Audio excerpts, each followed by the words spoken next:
Kelompok 1. Laura Nazrifa, Intan Anisha, Hairun Nisa, Nakazia Zendra, Murna Sari, Mudianji, Lia Al-Hasan, Sri Ulina.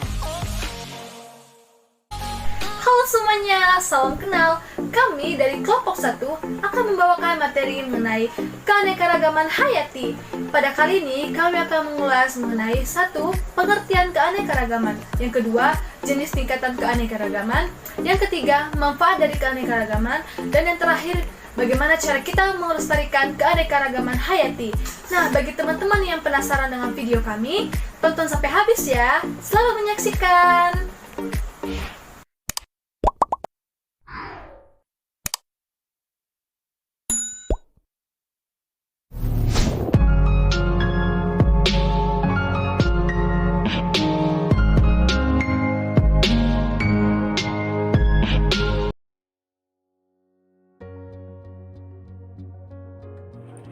Apa sih keanekaragaman hayati itu? Keanekaragaman hayati atau biodiversitas adalah variasi dan variabilitas kehidupan di bumi. Keanekaragaman hayati biasanya merupakan ukuran variasi pada tingkat genetik, spesies, dan ekosistem. Ada berapa tingkat sih keanekaragaman itu? Nah, keanekaragaman hayati terjadi dengan tingkatan mulai dari organisme yang rendah hingga tingkat organisme yang tinggi. Tingkatan tersebut ialah sebagai berikut. Yang pertama adalah tingkat gen. Gen sendiri merupakan faktor pembawa sifat keturunan yang dapat dijumpai di dalam kromosom. Setiap susunan gen akan memberi penampakan baik anatomi ataupun fisiologi pada setiap organisme. Bila susunannya berbeda, maka penampakan pun akan berbeda pada satu sifat atau bahkan secara keseluruhan. Biasanya, keanekaragaman hayati tingkat gen disebut sebagai varietas. Contoh keanekaragaman hayati tingkat gen yaitu: pertama, padi atau Oryza sativa dengan varietas padi rojo lele, padi siherang, padi siliwung, dan lain-lain.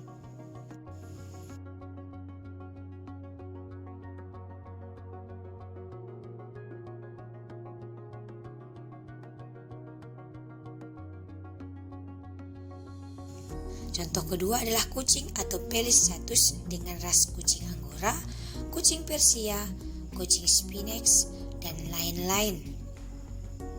Yang kedua adalah tingkat spesies.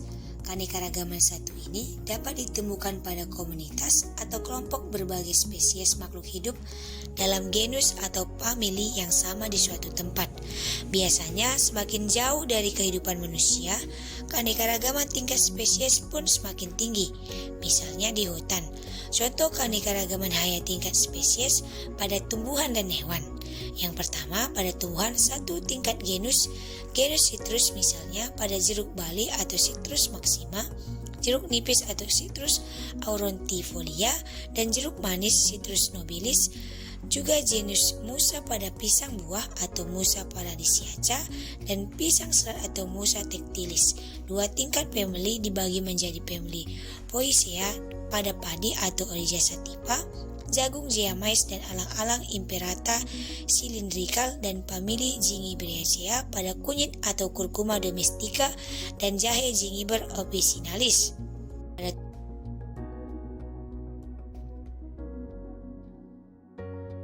Tumbuhan yang pertama tingkat genus dibagi menjadi genus Felis dan genus Bos. Genus Felis diantaranya kucing leopard atau Felis bengangledis, kucing rumahan atau Felis silvestris, dan kucing hutan atau Felis chaus, dan genus Bos pada sapi berpunuk Bos indicus, sapi potong dan perah di Eropa Bos taurus, dan sapi asli Indonesia Bos sondaicus. Dua tingkat famili dibagi menjadi famili Pupidea pada sapi atau Bos dan kerbau Bubulus, dan famili Cnidaria yaitu serigala dan rubah atau Lysopalex. Yang ketiga adalah tingkat ekosistem. Keanekaragaman ini terjadi akibat perbedaan letak geografis yang menyebabkan perbedaan iklim dan berpengaruh pada perbedaan suhu, curah hujan, intensitas cahaya matahari, dan lamanya penyinaran matahari. Dengan sekian banyak perbedaan tersebut, flora dan fauna yang menempati suatu daerah akan bervariasi pula. Contohnya yaitu ekosistem lumut yang terletak di wilayah sekitar puncak gunung atau di daerah dingin sekitar kutub dan didominasi oleh tumbuhan lumut. Kedua, ekosistem gurun yang memiliki perbedaan suhu mencolok antara siang dan malam, angin kencang, iklim panas dan hujan yang sangat sedikit, serta didominasi oleh kelompok tumbuhan xeropit seperti kaktus. Hewan yang dapat dijumpai di dalamnya adalah reptil dan mamalia kecil.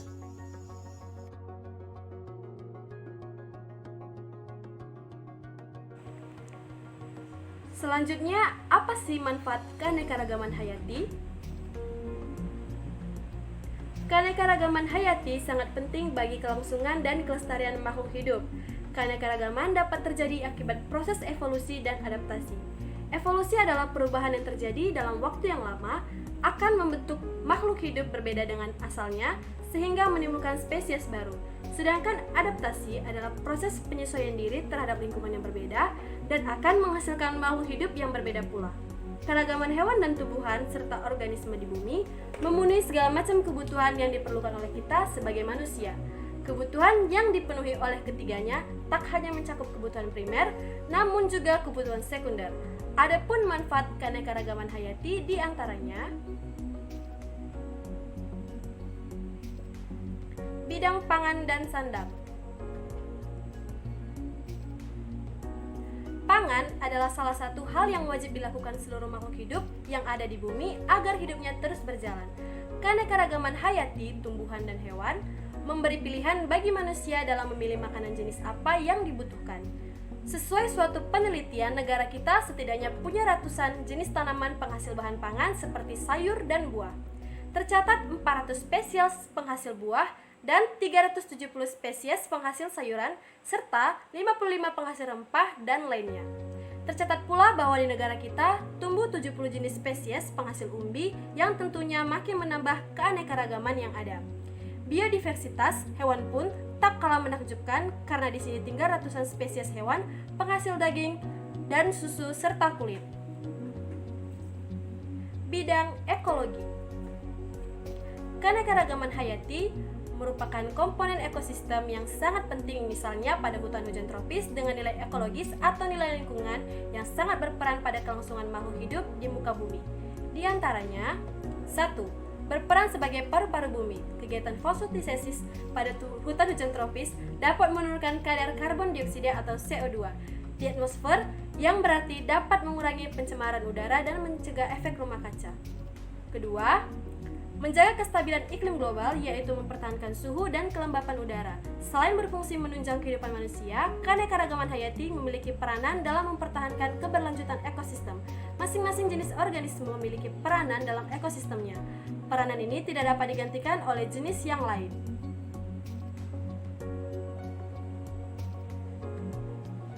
Manfaat keanekaragaman hayati di bidang farmasi. Tumbuhan yang dapat dijadikan obat tumbuh sebanyak 940 jenis spesies di Indonesia dan 250 diantaranya menjadi obat herbal. Aneka tumbuhan yang biasa dipakai untuk obat yaitu pohon kina dengan fungsi sebagai obat penyakit malaria karena kandungan alkaloidnya.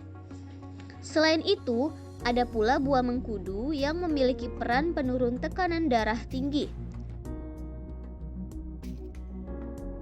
Di bidang ilmu pengetahuan dan teknologi, kekayaan aneka flora dan fauna sudah sejak lama dimanfaatkan untuk pengembangan ilmu pengetahuan. Hingga saat ini, masih banyak hewan dan tumbuhan yang belum dipelajari dan belum diketahui manfaatnya.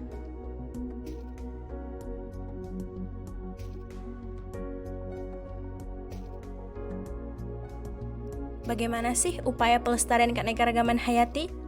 Seluruh makhluk hidup di bumi sudah seharusnya dijaga dengan segala upaya agar kelestariannya terjaga. Upaya pelestarian sebenarnya dapat dilakukan dengan beberapa cara, namun ada 2 metode yang kerap digunakan, yakni metode in situ dan metode ex situ. Seperti apa metode ini? Simak penjelasannya berikut ini.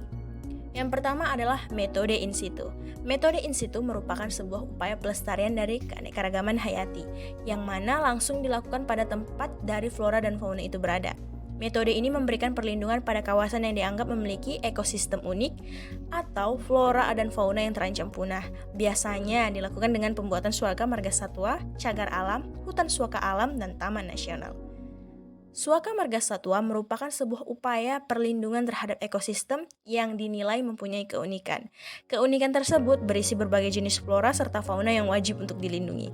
Taman nasional merupakan sebidang tanah yang memperoleh perlindungan mutlak pemerintah. Tanah ini biasanya isinya adalah ekosistem-ekosistem terlindungi. Cagar alam merupakan keadaan alam yang memiliki sifat khas berasal dari flora maupun fauna di dalamnya. Cagar alam juga mempunyai ekosistem yang wajib untuk dilindungi. Hutan suaka alam merupakan hutan yang mempunyai ekosistem terlindungi di dalamnya. Hutan suaka alam pun bisa dikenal dengan nama hutan lindung.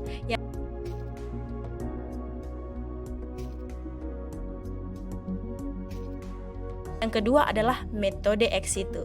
Metode ex situ merupakan metode pelestarian dari keanekaragaman hayati yang dilakukan menggunakan cara pengambilan fauna serta flora dari wilayah aslinya. Tujuannya konservasi, perlindungan, dan pengembangbiakan. Metode ini pun dilakukan ketika ekosistem dari tempat flora dan fauna tersebut tinggal sudah hancur total maupun rusak.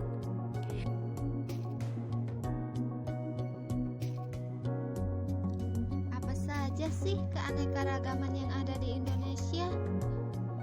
Sebagai negara dengan curah hujan yang tinggi dan tanah yang subur, membuat keanekaragaman flora di Indonesia sangat banyak. Selain itu, persebaran hutan di Indonesia juga tersebar dengan karakteristik masing-masing di tiap daerah. Persebaran hutan di Indonesia dibagi berdasarkan jenis tanaman yang mendiami hutan tersebut. Persebaran hutan di Indonesia dibagi menjadi 4, yaitu hutan hujan tropis. Jenis hutan ini banyak ditemui di Kalimantan, Sumatera, dan Papua. Karakteristik dari jenis hutan ini adalah tingkat curah hujan yang sangat tinggi, sehingga hutan ini cenderung lembab. Selain itu, pohon-pohon yang mendiami hutan ini cenderung besar dan tinggi. Jenis tanaman pada hutan ini heterogen atau banyak macamnya. Contoh tanaman yang mendiami hutan ini adalah pohon kemenyan,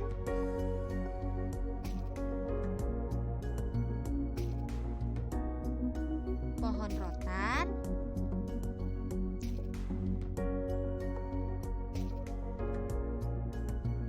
pohon damar, dan juga pohon kamper.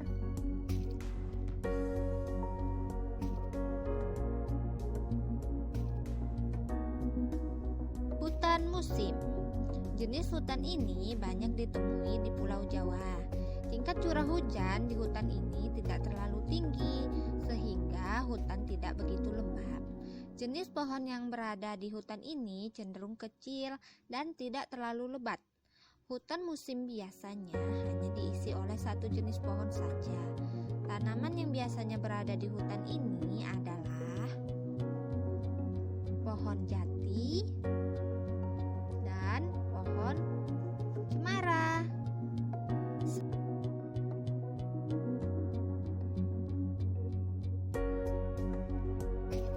Sabana. Sabana adalah padang rumput yang diisi oleh rerumputan serta pohon-pohon berjenis pendek. Di Indonesia, sabana berada di wilayah Gayo Aceh dan Madura. Ciri khas dari sabana adalah bersuhu hangat. Hal ini diakibatkan tingkat curah hujan yang tidak tinggi, tapi juga tidak rendah. sabana memiliki perbedaan yang sangat signifikan di musim hujan dan musim kemarau. Saat musim kemarau, curah hujan di sabana sangat rendah, tapi tidak cukup rendah sehingga dapat menjadi gurun. Dan saat musim hujan, curah hujan di sabana sangat tinggi, tetapi tidak cukup tinggi untuk menjadi hutan hujan tropis. Stepa. Stepa adalah padang rumput yang sangat kering. Di Indonesia, stepa dapat ditemukan di daerah dengan masa kemarau paling panjang, seperti Nusa Tenggara Barat dan Nusa Tenggara Timur. Selain itu, iklim di stepa sangat kering akibat curah hujan yang tidak tinggi.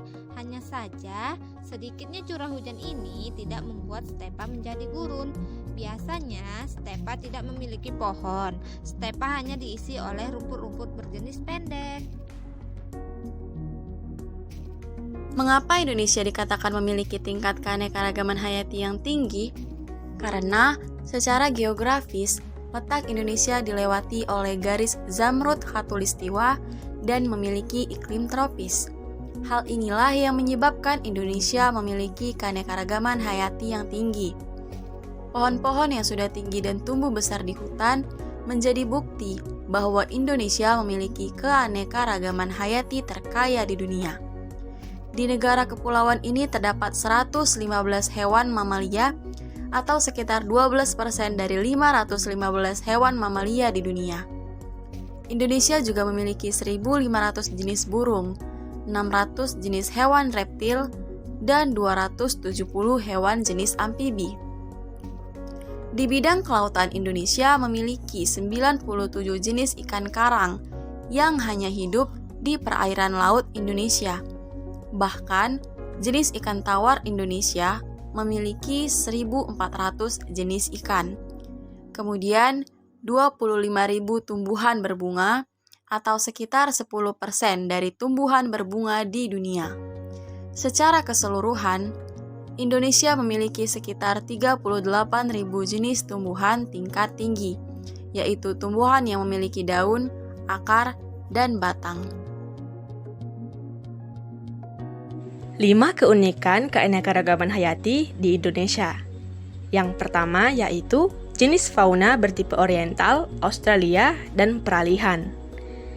Selanjutnya, yang kedua yaitu jenis flora identik dengan tipe Melanesia. Yang ketiga, terdapat berbagai jenis flora dan fauna langka. Yang keempat, menyimpan banyak flora endemik atau makhluk hidup yang secara khusus hanya ditemui di wilayah tertentu saja. Yang terakhir yaitu yang kelima, menyimpan banyak fauna endemik.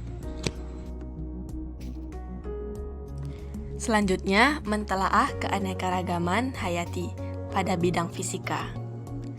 Dalam bidang fisika, perbedaan letak geografis menyebabkan perbedaan iklim. Perbedaan iklim menyebabkan terjadinya perbedaan temperatur, curah hujan, intensitas cahaya matahari, dan lamanya penyinaran. Keadaan ini akan berpengaruh terhadap jenis-jenis flora dan fauna yang menempati suatu daerah. Dalam bidang kimia, tentu pH tanah juga menjadi faktor yang mempengaruhi variasi keanekaragaman. Adanya pengaruh pembuangan limbah dari penduduk dapat menurunkan pH di sungai. pH yang ideal bagi kehidupan organisme akuatik umumnya berkisar antara 7-8,5. Terakhir dalam bidang biologi. Dalam biologi, keanekaragaman makhluk hidup disusun oleh unit satuan terkecil yang disebut sebagai sel. Sel adalah kumpulan materi yang paling sederhana yang dapat hidup dan merupakan unit penyusun semua makhluk hidup. Jadi, kesimpulan dari video kami ini, jika kita mengetahui materi keanekaragaman hayati, maka kita akan mendapatkan beberapa keuntungan. Misalnya, di sekeliling kita ada tumbuh-tumbuhan yang diantaranya itu bisa digunakan sebagai obat-obatan. Baik, terima kasih buat teman-teman yang sudah menyaksikan video ini.